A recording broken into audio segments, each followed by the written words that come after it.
ಕೇಂದ್ರ ಸರ್ಕಾರ ಕರ್ನಾಟಕಕ್ಕೆ ಮಲತಾಯಿ ಧೋರಣೆಯನ್ನು ತೋರ್ತಾ ಇದೆ, ಹಾಗೇನೆ ತಾರತಮ್ಯವನ್ನ ಮಾಡ್ತಾ ಇದೆ ಅಂತ ಹೇಳಿ ಕಾಂಗ್ರೆಸ್ ನಾಳೆ ದೆಹಲಿ ಚಲೋ ಅಂದ್ರೆ ದೆಹಲಿಯಲ್ಲಿ ಪ್ರತಿಭಟನೆ ಮಾಡೋಕೆ ಈಗಾಗಲೇ ಸಿದ್ಧತೆಯನ್ನ ಮಾಡ್ಕೊಂಡಿದೆ. ಇದ್ರ ಬಗ್ಗೆ ಸಾಕಷ್ಟು ಚರ್ಚೆ ಕೂಡ ಆಗ್ತಾ ಇದೆ. ಈ ಬಗ್ಗೆ ಮಾತನಾಡೋದಕ್ಕೆ ಕೋಲಾರ ಕ್ಷೇತ್ರದ ಸಂಸದರಾಗಿರ್ತಕ್ಕಂಥ ಮುನಿಸ್ವಾಮಿ ಅವರಿದ್ದಾರೆ. ನಾನು ಅವ್ರನ್ನ ಮಾತನಾಡಿಸ್ತೀನಿ. ಸರ್, ಪ್ರತಿಭಟನೆ ಪ್ರಜಾಪ್ರಭುತ್ವದಲ್ಲಿ ಪ್ರತಿಯೊಬ್ಬನ ಹಕ್ಕು. ಅದೇ ರೀತಿಯಲ್ಲಿ ಕಾಂಗ್ರೆಸ್ ನಮಗೆ ಕರ್ನಾಟಕಕ್ಕೆ ಅನ್ಯಾಯ ಆಗ್ತಿದೆ, ಜನರ ಪರವಾಗಿ ಪ್ರತಿಭಟನೆ ಮಾಡ್ತಿದೀವಿ ಅಂತ ಹೇಳ್ತಿದ್ದಾರೆ. ಏನ್ ಹೇಳ್ತೀರಾ ನೀವು? ಈ ಪ್ರತಿಭಟನೆ ಯಾವ ರೀತಿ ನೋಡ್ತೀರಾ? ಇವತ್ತು 7 ತಿಂಗಳಲ್ಲಿ ಕರ್ನಾಟಕ ರಾಜ್ಯದಲ್ಲಿ ಸಿದ್ದರಾಮಯ್ಯನವ್ರ ಸರ್ಕಾರ ಜನವಿರೋಧಿ ಸರ್ಕಾರ ಅಂತೇಳಿ ಸಾಬೀತಾಗಿರೋದ್ರಿಂದ ಅವ್ರ ಪಕ್ಷದಲ್ಲಿರ್ತಕ್ಕಂಥ ಏನು ಸಚಿವರುಗಳಿದ್ದಾರೆ, ಮಾಜಿ ಸಚಿವರುಗಳು, ಅವರೇ ಈ ಕರ್ನಾಟಕ ರಾಜ್ಯದಲ್ಲಿರ್ತಕ್ಕಂಥ ಕಾಂಗ್ರೆಸ್ ಸರ್ಕಾರ 80% ಸರ್ಕಾರ ಅಂತ ಹೇಳಿ ಇವ್ರ ಮೇಲೆ ಆರೋಪ ಮಾಡಿರೋದ್ರಿಂದ, ಮತ್ತೆ ಇವ್ರ ಜೊತೆಲಿರ್ತಕ್ಕಂಥ ತುಕಡೆ ಗ್ಯಾಂಗ್ ಏನಿದೆ ಇವರೆಲ್ಲ ಒಟ್ಟಾರೆ ಸೇರ್ಕೊಂಡು ಇವತ್ತು ಡಿ.ಕೆ. ಸುರೇಶ್ ಅವರೇನು ದೇಶ ವಿಭಜನೆ ಮಾಡ್ಬೇಕಂತೇಳಿ ಮಾತೆತ್ತಿದ್ರು, ಅದು ವಿರುದ್ಧವಾಗಿ ಒಂದೇ ಒಂದು ಚಕಾರ ಎತ್ತದೆ. ಇವತ್ತು ದೆಹಲಿಯಲ್ಲಿ ಏನು ಹಿಂದೆ ಮನಮೋಹನ್ ಸಿಂಗ್ ಅವರು ಯು ಪಿ ಎ ಸರ್ಕಾರ ಇತ್ತು, ಯು ಪಿ ಎ ಸರ್ಕಾರ ಇದ್ದಾಗ ಅವರು ಹಣ ಕೊಟ್ಟಿರ್ತಕ್ಕಂಥದ್ದು ಕರ್ನಾಟಕ ರಾಜ್ಯಕ್ಕೆ 81,000 ಕೋಟಿ. ಆದರೆ ಸನ್ಮಾನ್ಯ ನರೇಂದ್ರ ಮೋದಿ ಅವರು 10 ವರ್ಷದಲ್ಲಿ ಕೊಟ್ಟಿರ್ತಕ್ಕಂಥದ್ದು 2,82,000 ಕೋಟಿ ಹಣ ಕೊಟ್ಟಿರ್ತಕ್ಕಂಥ. ಅಂದರೆ ಅವರು ಏನು ಯು ಪಿ ಎ ಸರ್ಕಾರದಲ್ಲಿ ಹಣ ಕೊಟ್ಟಿದ್ದಾರೆ ಅದರ 3 ಪಟ್ಟು ಹೆಚ್ಚಿಗೆ ಕೊಟ್ಟಿರೋದ್ರಿಂದ ಇದನ್ನ ಸಿದ್ದರಾಮಯ್ಯನವ್ರಿಗೆ ಗೊತ್ತಾಗ್ತಾ ಇಲ್ಲ. ಇವತ್ತು ಇಡೀ ಕರ್ನಾಟಕ ರಾಜ್ಯದಲ್ಲಿ ಡೆವಲಪ್ಮೆಂಟ್ ಆಗ್ತಾ ಇರ್ತಕ್ಕಂಥದ್ದು ಸನ್ಮಾನ್ಯ ನರೇಂದ್ರ ಮೋದಿ ಅವರು ಕೊಟ್ಟಿರ್ತಕ್ಕಂಥ ಕೇಂದ್ರ ಸರ್ಕಾರದ ಹಣದಿಂದನೇ. ಆದರೆ ನಮ್ಮ ಕೋಲಾರ ಲೋಕಸಭಾ ಕ್ಷೇತ್ರಕ್ಕೆ ಒಂದಕ್ಕೆ ಸುಮಾರು 10,000-15,000 ಕೋಟಿ ಹಣ ಕೊಟ್ಟಿದ್ದಾರೆ. ಚೆನ್ನೈ ಎಕ್ಸ್ಪ್ರೆಸ್ ಕಾರಿಡಾರ್ ಇರ್ಬೋದು, ನಮ್ಮ 6 ಪಥದ ರಸ್ತೆ ಇರ್ಬೋದು, ನಮ್ಮ ಜಲಜೀವನ್ ಮಿಷನ್ಗೆ ಇರ್ಬೋದು, ನಮ್ಮ ಹತ್ರ ಇವತ್ತೇನು ನಮ್ಮಲ್ಲಿ ಒಟ್ಟಾರೆ ನಮ್ಮಲ್ಲಿ ಚಿಂತಾಮಣಿಗೆ ಬೈಪಾಸ್ ರೋಡ್ಗೆ 255 ಕೋಟಿ ಕೊಟ್ಟಿರ್ತಕ್ಕಂಥವು, ಶ್ರೀನಿವಾಸಪುರಕ್ಕೆ 205 ಕೋಟಿ ಕೊಟ್ಟಿರ್ತಕ್ಕಂಥದ್ದು, ಮುಳಬಾಗ್ಲಿಂದ ನಮ್ಮ ವಿಕೋಟೆಗೆ 110 ಕೋಟಿ ಕೊಟ್ಟಿರ್ತಕ್ಕಂಥದ್ದು, ಚೆನ್ನೈ ಎಕ್ಸ್ಪ್ರೆಸ್ ಕಾರಿಡಾರ್ಗೆ 6,000 ಕೋಟಿ ಕೊಟ್ಟಿರೋದು, ರೈಲ್ವೆ ಡೆವಲಪ್ಮೆಂಟ್ಗೆ ಎಲ್ಲ ರೈಲ್ವೆ ಸ್ಟೇಷನ್ ಡೆವಲಪ್ಮೆಂಟ್ ಮಾಡೋದಕ್ಕೆ ಸುಮಾರು 500 ಕೋಟಿ ಹಣ ಕೊಟ್ಟಿರ್ತಕ್ಕಂಥದ್ದು, ನಮ್ಮಲ್ಲಿ ಏನು ಅಮೃತ್ ಸರೋವರ ಯೋಜನೆಯಲ್ಲಿ 32 ಕೋಟಿ ಕೊಟ್ಟಿರ್ತಕ್ಕಂಥದ್ದು, ಬೇರೆ ಬೇರೆ ಯೋಜನೆಗಳಿಗೆ ಇದೇ ಥರ ನೋಡೋಕೆ ಹೋದರೆ ಆಯುಷ್ಮಾನ್ ಭಾರತ್ ಇರ್ಬೋದು, ಕಿಸಾನ್ ಸನ್ಮಾನ್ ಯೋಜನೆ ಇರ್ಬೋದು, ಮುದ್ರಾ ಯೋಜನೆಯಲ್ಲಿ ಇರ್ಬೋದು, ನಮ್ಮ PM ಸ್ವಾನಿಧಿ ಇರ್ಬೋದು, ಮತ್ತೆ ವಿಶ್ವಕರ್ಮ ಯೋಜನೆ ಇರ್ಬೋದು, ಪ್ರತಿಯೊಂದು ಯೋಜನೆಗಳಲ್ಲೂ ಇವತ್ತು ಸನ್ಮಾನ್ಯ ನರೇಂದ್ರ ಮೋದಿ ಅವರು ಉಜ್ವಲ ಯೋಜನೆ ಪ್ರತಿಯೊಂದರಲ್ಲೂ ನಾವು ಇವತ್ತು ಕರ್ನಾಟಕ ರಾಜ್ಯಕ್ಕೆ ಹಿಂದೆ ಏನು ಯು ಪಿ ಎ ಸರ್ಕಾರ 10 ವರ್ಷದಲ್ಲಿ ಹಣ ಕೊಟ್ಟಿದ್ದು ಅದರ ಮುಪ್ಪಟ್ಟು ಅಂದರೆ 3 ಪಟ್ಟು ಹೆಚ್ಚಿಗೆ ಹಣ ಕೊಟ್ಟಿದ್ರೂ ಬೇಕಂತ ಇವರು ಉದ್ದೇಶಪೂರ್ವಕವಾಗಿ ಇಡೀ ದೇಶದಲ್ಲಿರ್ತಕ್ಕಂಥ INDA ಏನು ಅಲಿಬಾಬಾ 40 ಚೋರ್ಸಿ ಟೀಮ್ ಏನಿದೆ ಇವತ್ತು ಕಾಂಗ್ರೆಸ್ ಮೇಲೆ ಅವರಿಗೆ ನಂಬಿಕೆ ಇಲ್ಲದೆ ಎಲ್ಲರೂ ಅವ್ರನ್ನ ಬಿಟ್ಟು ಹೋಗಿ ಇವತ್ತು ಮಮತಾ ಬ್ಯಾನರ್ಜಿ ಅವರೇ 2 ಸೀಟ್ ಕೊಡ್ತೀರಿ, ಇಷ್ಟ ಇರೋ ತಗೊಳ್ರಿ, ಇಲ್ಲಾಂದ್ರೆ ಬಿಡ್ರಿ ಅಂತ ಹೇಳ್ತಾ ಇರ್ತಕ್ಕಂಥ ಸಂದರ್ಭದಲ್ಲಿ, ಇವತ್ತು ಕೇಜ್ರಿವಾಲ್ ಸೈಡ್ಗೆ ಹೋಗಿರ್ತಕ್ಕಂಥ ಸಂದರ್ಭದಲ್ಲಿ ಇದನ್ನೆಲ್ಲ ನೋಡಿ ಯಾವುದಾದ್ರೂ ರೀತಿಯಲ್ಲಿ ನಾವು ನೆಲೆ ಕಳ್ಕೊತಾ ಇದ್ದೀರಿ, ಏನಾದರೂ ಮಾಡಿ BJP ಸನ್ಮಾನ್ಯ ನರೇಂದ್ರ ಮೋದಿ ಅವ್ರ ಮೇಲೆ ಏನಾದರೂ ಗೂಬೆ ಕುರಿಸ್ಬೇಕಂತೇಳಿ ಇವ್ರು ಬರ್ತಾ ಇದ್ದಾರೆ. ಇವ್ರ ಮೇಲೆ ಬಂಡೆಗಳನ್ನೇ ಇಕ್ಕೊಂಬರ್ತಾ ಇದ್ದಾರೆ, ಕನಕಪುರದ ಬಂಡೆಗಳನ್ನ, ಬಾರಗಳನ್ನ. ಯಾಕಂದ್ರೆ ದೇಶ ವಿಭಜನೆ ಮಾತಾಡಿದಂಥ ಡಿ.ಕೆ. ಸುರೇಶ್ ಅವರು ಕೂಡಲೇ ರಾಜೀನಾಮೆ ಕೊಡಬೇಕು. ಆ ರಾಜೀನಾಮೆ ಕೊಡೋದನ್ನ ಬಿಟ್ಟು ಈ ತಿರಿ ಡ್ರಾಮಾ ಆಡಿ ಇಲ್ಲಿ ಏನು ನೀವು ಹೋರಾಟ ಮಾಡ್ತಾ ಇದ್ರಿ, ಇವತ್ತು ನಿಮಗೆ ಕರ್ನಾಟಕ ರಾಜ್ಯದ 25 ಸಂಸದರು ಜ್ಞಾಪಕ ಬಂದಿದ್ದಾರೆ. ಇಷ್ಟು ವರ್ಷ ನೀವು ವಿರೋಧ ಪಕ್ಷದಲ್ಲಿದ್ದಾಗಲಿ ನಿಮ್ಮ ಸರ್ಕಾರ ಬಂದು 7 ತಿಂಗಳಾಯಿತು, ಅದುವರೆಗೂ ನಿಮ್ಗೆ ಯಾವುದು ಕರ್ನಾಟಕ ರಾಜ್ಯದ ಲೋಕಸಭಾ ಸದಸ್ಯರು ನಿಮ್ಗೆ ಜ್ಞಾಪಕಕ್ಕೆ ಬಂದಿಲ್ಲ.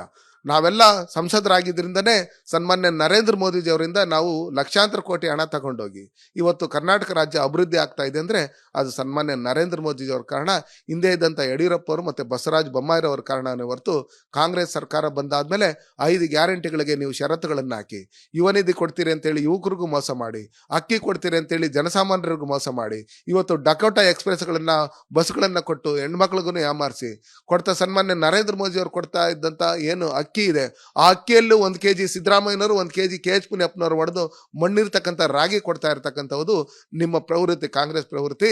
60 ವರ್ಷದಿಂದ ನೀವು ಜನಕ್ಕೆ ಯಾಮಾರಿಸ್ಕೊಂಡೆ ಗರೀಬಿ ಆಟವು ಇನ್ನೊಂದು ಮತ್ತೊಂದು ಅಂತೇಳಿ ಇವತ್ತೇನು SCP TSP ಹಣ ಇತ್ತು 11,000 ಕೋಟಿ, ಅದನ್ನು ನೀವು ಗ್ಯಾರಂಟಿಗಳಿಗೋಸ್ಕರ ಗುಳುಮ್ ಮಾಡಿರ್ತಕ್ಕಂಥದ್ದು. 80% ಹಣ ತೆಲಂಗಾಣದಲ್ಲಿ ಚುನಾವಣೆ ನಡೀತಾ ಇರ್ಬೇಕಾದ್ರೆ ಅಲ್ಲಿಗೆ 106 ಕೋಟಿ ಹಣ ಕಳ್ಸಂಥ ಕೆಲಸಗಳನ್ನ ಮಾಡಿ ಅದರಲ್ಲಿ ಸಿಕ್ಬಿದ್ದಿರ್ತಕ್ಕಂಥದ್ದು. ಇವತ್ತು ಗುತ್ತಿಗೆದಾರರಿಗೆ ಹಣ ಕೊಡದೇ ಇರ್ತಕ್ಕಂಥದ್ದು, ದಲಿತರ ಮೇಲೆ ಹಲ್ಲೆ ಮಾಡ್ತಾ ಇರ್ತಕ್ಕಂಥದ್ದು, ದಲಿತ ಮಹಿಳೆಯನ್ನ ಅರ್ಬೆತ್ಲೆ ಸೇವೆ ಮಾಡ್ತಾ ಇರ್ತಕ್ಕಂಥದ್ದು, ಅತ್ಯಾಚಾರ ಮಾಡಿದಂಥ ಅಲ್ಪಸಂಖ್ಯಾತ ಹೆಣ್ಮಗಳಿಗೆ ರಕ್ಷಣೆ ಕೊಡದೆ ಯಾರು ಅತ್ಯಾಚಾರ ಮಾಡಿದ್ರೋ ಅವ್ರನ್ನ ಸೇಫರ್ ಸೈಡ್ ಮಾಡ್ತಾ ಇರ್ತಕ್ಕಂಥದ್ದು, ರೈತ ವಿರೋಧಿ ಚಟುವಟಿಕೆಗಳು ಪ್ರತಿಯೊಂದು ನಿಮ್ಮ ಮೇಲೆ ಸಾವಿರಾರು ಆರೋಪಗಳಿದ್ದಂಥ ಸಂದರ್ಭದಲ್ಲಿ ನೀವು ಡೆಲ್ಲಿಗೆ ಬಂದು ಯಾವ ಮುಖ ಎತ್ಕೊಂಡು ಬಂದು ನೀವು ಇಲ್ಲಿ ಹೋರಾಟ ಮಾಡ್ತೀರಿ ಅನ್ನೋದು ನಮಗೇನು ಗೊತ್ತಾಗ್ತಾ ಇಲ್ಲ. ಅದಕ್ಕೋಸ್ಕರ ನೀವು ಕರ್ನಾಟಕದ ಜನವನ್ನ ಸನ್ಮಾನ್ಯ ನರೇಂದ್ರ ಒಂದ್ ನಿಮಿಷ, ನೀವು ಅದೇನು 2 ಸ್ಟೇಟ್ಮೆಂಟ್ ಕೊಟ್ರಲ್ಲ, ತುಕ್ಡೆ ಗ್ಯಾಂಗ್ ಅಂತೇಳಿ, ಚಾಲಿಬಾಬಾ ಆಲಿಬಾಬಾ ಚಾರ್ಜ್, ಯಾವ ಅರ್ಥದಲ್ಲಿ ನೀವು ಹೇಳ್ತಾ ಇದೀರಾ ಅದನ್ನ? ಮತ್ತು ಇವರೆಲ್ಲ ಯಾರ್ಯಾರು ಕಳ್ರಿದ್ರು ಇವ್ರ ಜೊತೆನಲ್ಲಿ ಏನು ಅಲ್ಲಿ INDA ಕೂಟ ಇದೆ, ಪ್ರತಿಯೊಬ್ಬರದು 2G ಹಗರಣ ಇರ್ಬೋದು, ಕಲ್ಲಿದ್ದಲು ಹಗರಣ ಇರ್ಬೋದು, ಪ್ರತಿಯೊಂದು ಹಗರಣಗಳಲ್ಲಿ ಭಾಗಿಯಾಗಿರ್ತಕ್ಕಂಥವ್ರೆ, ಮೇವು ಹಗರಣಗಳಲ್ಲಿ ಪ್ರತಿಯೊಂದು ಹಗರಣಗಳಲ್ಲಿ ಭಾಗಿಯಾಗಿರ್ತಕ್ಕಂಥವ್ರೆ INDA ಕೂಟದಲ್ಲಿ ಇರ್ತಕ್ಕಂಥವ್ರು. ಇವರು ಯಾವ ರೀತಿ ಕರ್ನಾಟಕದ ದೇಶಕ್ಕೆ ಇವರು ಜನಕ್ಕೆ ಮೋಸ ಮಾಡಿದ್ರು, ದೇಶದಲ್ಲಿರ್ತಕ್ಕಂಥ ಪ್ರತಿಯೊಬ್ಬರಿಗೂ ಮೋಸ ಮಾಡಿದ್ರು ಅನ್ನೋದು ಪ್ರತಿಯೊಬ್ಬರಿಗೂ ಗೊತ್ತಿರೋದ್ರಿಂದ ಈ ದೇಶವನ್ನ ಅಖಂಡ ಭಾರತ ಇದ್ದಿದ್ದನ್ನ ಇವರು ತುಕಡೆ ಮಾಡ್ಕೊಂಡು ಅವತ್ತಿಂದ ಯಾವ ರೀತಿ ಕಾಂಗ್ರೆಸ್ ಅವರು ಈ ದೇಶ ಆಳಿದ್ರು. ಇವತ್ತು ಪಾಕಿಸ್ತಾನ ಇರ್ಬೋದು, ಬಾಂಗ್ಲಾದೇಶ ಇರ್ಬೋದು, ಚೈನಾದವ್ರು ಇರ್ಬೋದು, ಅವ್ರ ಜೊತೆಲಿ ಇವ್ರ ಸಂಪರ್ಕ ಯಾವ ತರ ಇದೆ, ಇಲ್ಲಿದ್ದೇ ಇವರು ಪಾಕಿಸ್ತಾನ ಏಜೆಂಟ್ಗಳಂತೆ ಯಾವ ರೀತಿ ಕಾಂಗ್ರೆಸ್ ಅವ್ರು ನಡ್ಕೊಂತ ಇದ್ದಾರೆ. ಇದನ್ನೆಲ್ಲ ನೋಡಿದಾಗ ಇವರು ಭಾರತದ ಪರವಾಗಿರ್ತಕ್ಕಂಥ ಕಾಂಗ್ರೆಸ್ ಪಾರ್ಟಿ ಅಲ್ಲ, ಇವರು ನಮ್ಮ ಏನು ವಿರೋಧಿ ರಾಷ್ಟ್ರ ಇದೆ ಅದ್ರ ಪರವಾಗಿರ್ತಕ್ಕಂಥ ನೀವು ಹೇಳಿದ್ರಲ್ಲ, ಈ ಬಂತು ಅನುದಾನ ಬಂತು, ನಮ್ಗೆ ಅಷ್ಟು ಕೊಟ್ಟಿದ್ದಾರೆ, ಮೋದಿ ಇಷ್ಟು ಕೊಟ್ಟಿದ್ದಾರೆ ಅಂತೆಲ್ಲ ಕಾಂಗ್ರೆಸ್ ಅವರು ಅದ್ ಹೇಳ್ತಾರೆ, ಅಷ್ಟು ಕೊಟ್ಟಿದ್ದಾರೆ ಇಷ್ಟು ಕೊಟ್ಟಿದ್ದಾರೆ ಅಂತ ಬರೀ ಹೇಳ್ತಿದ್ದಾರೆ, ಬಾಯಿ ಮಾತಲ್ಲಿ ಹೇಳ್ತಿದ್ದಾರೆ. ಬರ ಪರಿಹಾರ ಹಣ ಯಾಕೆ ಕೊಟ್ಟಿಲ್ಲ? ಅಂದಾಜು 18,000 ಕೋಟಿ ಬರಬೇಕು, ಯಾಕೆ ಕೊಟ್ಟಿಲ್ಲ ಹಾಗಾದ್ರೆ ಅಂತ ಕೇಳ್ತಿದ್ದಾರೆ. ಇವತ್ತು ನಾನು ನಿಮ್ಗೆ ಹೇಳಿದ್ದೀನಿ ಬಂದ ತಕ್ಷಣನೇ, ಕಳೆದ UPA ಗೌರ್ಮೆಂಟ್ ಅಲ್ಲಿ ಏನು ಹಣ ಕೊಟ್ಟಿದ್ರು ಇವರು 10 ವರ್ಷದಲ್ಲಿ ಅದ್ರ 3 ಪಟ್ಟು ಹಣ ನಾವು ತೆರಿಗೆ ಹಣನ ಈಗ ನಮ್ಮಲ್ಲಿ ಕರ್ನಾಟಕ ರಾಜ್ಯಕ್ಕೆ ಕೊಟ್ಟಿದ್ದೀರಿ. ಡೆವಲಪ್ಮೆಂಟ್ ವಿಷಯದಲ್ಲೂ ಕೊಟ್ಟಿದ್ದೀರಿ. ಇವತ್ತು ಪ್ರತಿಯೊಂದು ಡೆವಲಪ್ಮೆಂಟ್, ಗ್ರಾಮ ಪಂಚಾಯತಿ ಡೆವಲಪ್ಮೆಂಟ್ 14ನೇ ಮತ್ತು 15ನೇ ಹಣಕಾಸಿನಿಂದ ಹಿಡಿದು ಏನು ಹಿಂದೆ 10 ಲಕ್ಷ 15 ಲಕ್ಷ ಹಣ ಬರ್ತಾ ಇತ್ತು, ಇವತ್ತು 60ರಿಂದ 70 ಲಕ್ಷ ಒಂದೊಂದು ಪಂಚಾಯತಿಗೆ 14 ಮತ್ತು 15. ಸ್ವಚ್ಛ ಭಾರತ್ ಮಿಷನ್ ಅಲ್ಲಿ ಹಣ ಹೋಗ್ತಾ ಇರ್ತಕ್ಕಂಥದ್ದು, ಟಾಯ್ಲೆಟ್ಗಳಿಗೆ ಹಣ ಹೋಗ್ತಾ ಇರ್ತಕ್ಕಂಥದ್ದು, ನರೇಗಾ ಮನ್ರೇಗಾ ಪ್ರತಿಯೊಂದೂ ಕೇಂದ್ರ ಸರ್ಕಾರದ್ದೇ ದುಡ್ಡು. ಇವು ಹಿಂಗೆಲ್ಲ ಹಣ ಹೋಗ್ತಾ ಇದೆ. ಇಲ್ಲ ಸರ್, ಈಗ ಇಷ್ಟು ಬರ್ತಿದೆ ದುಡ್ಡು, ನಿಮ್ ಲೆಕ್ಕ ಬರ್ತಿದೆ ಅಂದ್ರು ಮತ್ತೆ ಯಾಕೆ ಪ್ರತಿಭಟನೆ ಯಾಕೆ ಮಾಡ್ತಿದ್ರೆ? ತಾರತಮ್ಯ ಅಂತ ಯಾಕೆ ಹೇಳ್ತಿದಾರೆ ಹಾಗಿದ್ರೆ? ಇವತ್ತು ಅವರು ಹತಾಶರಾಗ್ಬಿಟ್ಟಿದ್ದಾರೆ. ಲೋಕಸಭಾ ಚುನಾವಣೆಯಲ್ಲಿ 28ಕ್ಕೆ 28 ಕರ್ನಾಟಕದಲ್ಲಿ ಭಾರತೀಯ ಜನತಾ ಪಾರ್ಟಿ ಅಭ್ಯರ್ಥಿಗಳು ಗೆಲ್ತಾರೆ. ಕರ್ನಾಟಕ ರಾಜ್ಯದಲ್ಲಿ 28ಕ್ಕೆ 28 ಗೆದ್ದು ಇಡೀ ದೇಶದಲ್ಲಿ ಖರ್ಗೆ ಅವರೇ ಹೇಳ್ಬಿಟ್ಟಿದ್ದಾರೆ, ಅವರ ಪಕ್ಷದ ಏನು ಅಧ್ಯಕ್ಷರಿದ್ದಾರೆ ಅವರೇ ಹೇಳಿದ್ದಾರೆ 400ಕ್ಕೂ ಹೆಚ್ಚಿಗೆ ಸೀಟ್ ಬರುತ್ತೆ ಅಂತ ಹೇಳಿದ್ರಿಂದ ಇವರು ಭ್ರಮನಿರಸರಾಗಿ, ಇವರು ಹತಾಶರಾಗಿ, ಡಿ ಕೆ ಶಿವಕುಮಾರ್ ಅವರು ತಮ್ಮ ಏನು DK ಸುರೇಶ್ ಅವರು ಇದ್ದಾರೆ, ಅವರು ದೇಶನ ವಿಭಜನೆ ಮಾಡಬೇಕು ಅಂತ ಹೇಳ್ಬಿಟ್ಟು ಹೇಳಿದಾಗ ಅದಕ್ಕೆ ಯಾವುದೇ ರೀತಿಯಾದಂಥ ಚಕಾರ ಎತ್ತಿದೆ. ಏನಾದರೂ ಮಾಡಿ ನರೇಂದ್ರ ಮೋದಿ ಅವ್ರ ಮೇಲೆ ಗೂಬೆ ಕೂರಿಸ್ಬೇಕು ಅಂತ ಹೇಳ್ಬಿಟ್ಟು ಏನು ಇವ್ರು ಬರ್ತಾ ಇದ್ದಾರೆ, ಇವರೇ ಗೂಬೆ ಎಲ್ಲ ಬಂಡೆ ಕೂರಿಸ್ಕೊಂಡು ಹೋಗ್ತಾರೆ ಇವರು ತಲೆ ಮೇಲೆ. ಅರ್ಥ ಆಯ್ತು, ಕನಕಪುರದ ಬಂಡೆ ಕೂರಿಸ್ಕೊಂಡು ಹೋಗ್ತಾರೆ. ಹಂಗಿರ್ತಕ್ಕಂಥ ಸಂದರ್ಭದಲ್ಲಿ ಕರ್ನಾಟಕ ರಾಜ್ಯಕ್ಕೆ ಸನ್ಮಾನ್ಯ ನರೇಂದ್ರ ಮೋದಿ ಅವರು ಎಷ್ಟು ಒಳ್ಳೆ ಕೆಲಸಗಳನ್ನು ಮಾಡಿದ್ದಾರೆ, ಎಷ್ಟು ಅಭಿವೃದ್ಧಿ ಕೆಲಸಗಳನ್ನು ಮಾಡಿದ್ದಾರೆ ಅಂತ ಹೇಳ್ಬಿಟ್ಟು ಹೇಳಿ ಸಾಮಾನ್ಯ ಕಾರ್ಯಕರ್ತರಿಗೂ ಗೊತ್ತು. ಹಂಗಿರ್ತಕ್ಕಂಥ ಸಂದರ್ಭದಲ್ಲಿ ಸಿದ್ದರಾಮಯ್ಯನವರ ಆರೋಪ ಇರ್ಬೋದು, DK ಸುರೇಶ್ ಅವರು, DK ಶಿವಕುಮಾರ್ ಅವರು, ಇವ್ರು ಯಾರು ಆರೋಪ ಮಾಡಿದ್ರೆ ಅದಕ್ಕೆ ಯಾರೂ ಕವಡೆ ಕಾಸಿನ ಕಿಮ್ಮತ್ತಿಲ್ಲ. ನಾವು ಕೇಂದ್ರ ಸರ್ಕಾರದಿಂದ ರಾಜ್ಯಕ್ಕೆ ಏನು ಹಣ ಹೋಗ್ಬೇಕು, ಹಿಂದೆ ಏನು ಕೊಟ್ಟಿದ್ರು ಅವರು ಅದ್ರ 3 ಪಟ್ಟು ಹಣ ಕೊಟ್ಟಿರೋದು, ಇನ್ನು ಏನು ಕೊಡ್ಬೇಕನ್ನೋದು ವಿತ್ ದಾಖಲಾತಿಗಳ ಸಮೇತ ಅಲ್ಲಿ ಕೊಟ್ಟು ಫೈನಾನ್ಸ್ ಕಮಿಷನ್ ಅಲ್ಲಿ ಅದನ್ನು ತಗೊಳ್ಳಂತ ಪ್ರಯತ್ನ ಮಾಡಲಿ. ಇಲ್ಲಾಂದ್ರೆ ಇದಕ್ಕೆ ಮೊದಲೇ ಬಂದು ನಮ್ಮನ್ನು MP ಗಳೇನು 25 ಜನ ಇದ್ದೀರಿ, ನಮ್ಮ ಹತ್ರನೂ ಮಾತಾಡು, ಒಂದು ಮೀಟಿಂಗ್ ಮಾಡಿ ಬನ್ನಿ ನಾವು ಹೋಗೋಣ ಅಂತೇಳಿ ಜೊತೆಲಿ ಕರ್ಕೊಂಡು ಹೋಗಿರೋ ನಾವು ಕರ್ಕೊಂಡೋಗಿ ಏನು ಮಾತಾಡ್ಬೇಕು ಅದನ್ನ ಮಾತಾಡ್ತಾ ಇದ್ದೀರಿ. ಅದ್ಬಿಟ್ಟು ನಾಳೆ ಇವರು ಹೋರಾಟವನ್ನು ಇಟ್ಕೊಂಡು ಇವತ್ತು ಬೇಕಂತ ಹೇಳ್ಬಿಟ್ಟೇಳಿ ನಿಮ್ಗೆ ಯಾವ್ದಾರು ಪ್ರೆಸ್ ನೋಟ್ ಹಾಕ್ತಾರೆ, ಆ ಥರ ಪ್ರೆಸ್ ನೋಟ್ ಹಾಕೋದ್ರ ಮುಖಾಂತರ ಇವರು ಮಾಡಿರ್ತಕ್ಕಂಥ ತಪ್ಪುಗಳನ್ನ ಮುಚ್ಕೊಳ್ಳೋದಕ್ಕೆ ಇವರು ಬೇಕಂತ ಉದ್ದೇಶಪೂರ್ವಕವಾಗಿ ಹೋರಾಟ ಮಾಡ್ತಾ ಇದ್ದಾರೆ.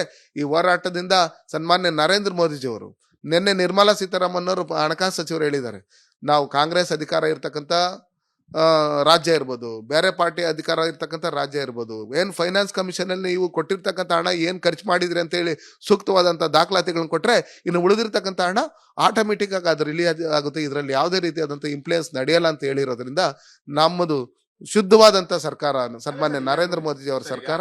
ನೀವು ಲೋಕಸಭಾ ಚುನಾವಣೆಗೋಸ್ಕರ ಕಾಂಗ್ರೆಸ್ ಹಿಂಗ್ ಮಾಡ್ತಿದೆ ಅಂತ ಹೇಳ್ತಿದ್ದಾರೆ. ಕಾಂಗ್ರೆಸ್ ಅವರು ಹೇಳ್ತಿದ್ದಾರೆ ಇದು ಸರ್ಕಾರದ ವಿರುದ್ಧ ಹೋರಾಟ ಅಲ್ಲ, ಸರ್ಕಾರದಲ್ಲ, ಕಾಂಗ್ರೆಸ್ ಬಿಜೆಪಿ ಅಲ್ಲ, ಕರ್ನಾಟಕದ ಜನರ ಕನ್ನಡಿಗರ ಹಿತದೃಷ್ಟಿಗಾಗಿ ರಾಜ್ಯದ ಒಳಿತಿಗಾಗಿ ಮಾಡ್ತಿರೋ ಪ್ರತಿಭಟನೆ ಅಂತ ಅವ್ರು ಹೇಳ್ತಾ ಇದಾರಲ್ಲ. ನೀವು ನೋಡಿದ್ರೆ ಲೋಕಸಭಾ ಚುನಾವಣೆಗೆ ಅಂತ ಹೇಳ್ತಾ ಇದ್ದೀರಾ, ಯಾವ್ದು ಸತ್ಯ? ಜನ ಯಾವ್ದನ್ನ ನಂಬಬೇಕು? ಒಂದ್ ನಿಮಿಷ ಹೇಳ್ತೀನಿ ಕೇಳಿ. ಇಲ್ಲಿ ಕರ್ನಾಟಕ ರಾಜ್ಯದ ಜನತೆ ಪರವಾಗಿಲ್ಲ ಸಿದ್ದರಾಮಯ್ಯನವ್ರ ಸರ್ಕಾರ, ಕಾಂಗ್ರೆಸ್ ಅವ್ರ ಸರ್ಕಾರ, DK ಶಿವಕುಮಾರ್ ಅವ್ರ ಸರ್ಕಾರ ಅಂತ ಹೇಳಿ ಕರ್ನಾಟಕದ ಜನಕ್ಕೆ 6 ತಿಂಗಳಿಗೆ ಗೊತ್ತಾಗೋಯ್ತು ಇವ್ರದ್ದು ಏನು ಇವ್ರದ್ದು ಎಲ್ಲ ನಾಟಕ ಅಂತೇಳಿ. ಅವ್ರು ಹೇಳಿರ್ತಕ್ಕಂಥ 5 ಗ್ಯಾರಂಟಿಗಳನ್ನು ಟೋಟಲಿ ಫೈಲೂರ್ ಆಗಿ ಅದಕ್ಕೆ ಷರತ್ತುಗಳು ಹಾಕಿದ್ದಾದ್ಮೇಲೆ ಇವತ್ತು ಅದನ್ನೆಲ್ಲ ಫೈಲೂರ್ ಆಗಿ ಇವತ್ತು ಯಾವ್ದಾದ್ರು ರೀತಿಯಲ್ಲಿ ಮತ್ತೆ BJP ಮೇಲೆ ಗೂಬೆ ಕೂರಿಸ್ಬೇಕು ಅಂತ ಹೇಳಿಬಿಟ್ಟು ಇವತ್ತು ರಾಮ ಮಂದಿರ ಬಂದಾಗ ಅದಕ್ಕೆ ವಿರುದ್ಧವಾಗಿ ಅಲ್ಲಿ ಒಂದು ಪ್ಲಾಕ್ ಕಟ್ಬೇಕಂದ್ರೆ, ಒಂದು ಬಂಟಿಂಗ್ ಕಟ್ಬೇಕಂದ್ರೆ, ಒಂದು ಬ್ಯಾನರ್ ಕಟ್ಬೇಕಂದ್ರೂ ಇವ್ರ ಅನುಮತಿ ಬೇಕು ಅನ್ನೋ ಲೆಕ್ಕಾಚಾರ. ಒಂದು ಔರಂಗಜೇಬ್ದಾಗ್ಲಿ ಕೋಲಾರಲ್ಲಿ ಕ್ಲಾಕ್ ಟವರ್ ಹತ್ರ ಒಂದು ತಲವಾರ್ ಹಾಕ್ಬೇಕಾದ್ರೆ ಇವ್ರ ಅನುಮತಿ ಬೇಕಾಗಿಲ್ಲ. ಹಂಗಿರ್ತಕ್ಕಂಥ ಸಂದರ್ಭದಲ್ಲಿ ನಾವು ಹಿಂದೂಸ್ತಾನದಲ್ಲಿದ್ದು ಒಂದು ಬಂಡಿಂಗ್ ಕಟ್ಟಬೇಕು, ಒಂದು ಬ್ಯಾನರ್ ಕಟ್ಟಬೇಕು, ಒಂದು ಕಟೌಟ್ ಆಗಬೇಕು ರಾಮಂದು ಅನ್ನೋ ಲೆಕ್ಕಾಚಾರದಲ್ಲಿ ಬಂದಾಗ ಅದನ್ನು ಅನುಮತಿ ಕೇಳಿ ಇವತ್ತು ರಾಮ ಭಕ್ತರ ಮೇಲೆ, ನಮ್ಮ ದೇಶದ ಹಿಂದೂಗಳ ಮೇಲೆ ಕೇಸ್ಗಳನ್ನು ಹಾಕೋಂಥ ಕೆಲಸಗಳನ್ನು ಕರ್ನಾಟಕ ರಾಜ್ಯದಲ್ಲಿ ಮಾಡಿದ್ದಾರೆ. 10,000 ಕೋಟಿ ಮುಸ್ಲಿಮ್ಸರು ಕೊಡ್ತೀನಿ ಅನ್ನೋ ಲೆಕ್ಕಾಚಾರದಲ್ಲಿ ಸಿದ್ದರಾಮಯ್ಯನವ್ರು ಹೇಳಿ ಇವತ್ತೇನು ಸಿದ್ದರಾಮುಲ್ಲಾ ಖಾನ್ ಅವರು ಬಂದು ಇಲ್ಲಿ ಹೋರಾಟ ಮಾಡಕ್ತೀನಿ ಅಂತ ಹೇಳ್ಬಿಟ್ಟು ಹೇಳ್ತಾ ಇದ್ದಾರೆ. ಇದರಲ್ಲಿ ಯಾವುದೇ ರೀತಿಯಾದಂಥ ತಿರುಳಿಲ್ಲ. ಕರ್ನಾಟಕ ರಾಜ್ಯಕ್ಕೆ ಕೇಂದ್ರ ಸರ್ಕಾರದಿಂದ ಯಾವುದೇ ರೀತಿಯಾದಂಥ ಅನ್ಯಾಯ ಆಗಿಲ್ಲ. ಇನ್ನೂ ಡೆವಲಪ್ಮೆಂಟ್ಗೆ ಹೆಚ್ಚಿನ ರೀತಿಯಲ್ಲಿ ಹಣ ಕೊಟ್ಟಿರ್ತಕ್ಕಂಥದ್ದು ಮನಮೋಹನ್ ಸಿಂಗ್ ಇದ್ದಾಗ ಏನು 80,000 ಕೋಟಿ ಕೊಟ್ಟಿದ್ರು, ಸನ್ಮಾನ್ಯ ನರೇಂದ್ರ ಮೋದಿಜಿಯವ್ರು ಬಂದಾಗ 2,60,000 ಕೋಟಿಗೂ ಹೆಚ್ಚಿಗೆ ಹಣ ಕೊಟ್ಟಿರೋದ್ರಿಂದ, 3 ಪಟ್ಟು ಹೆಚ್ಚಿಗೆ ಹಣ ಕೊಟ್ಟಿರೋದ್ರಿಂದ ಇದರಲ್ಲಿ ಯಾವುದೇ ರೀತಿಯಾದಂಥ ಕರ್ನಾಟಕ ಜನತೆಗೆ ಅನ್ಯಾಯ ಆಗಿಲ್ಲ. ಅನ್ಯಾಯ ಆಗೋದಕ್ಕೆ ನಾವೇನು 25 ಸಂಸದರಿದ್ದೀರಿ, ನಾವ್ಯಾರೂ ಬಿಡೋದಿಲ್ಲ.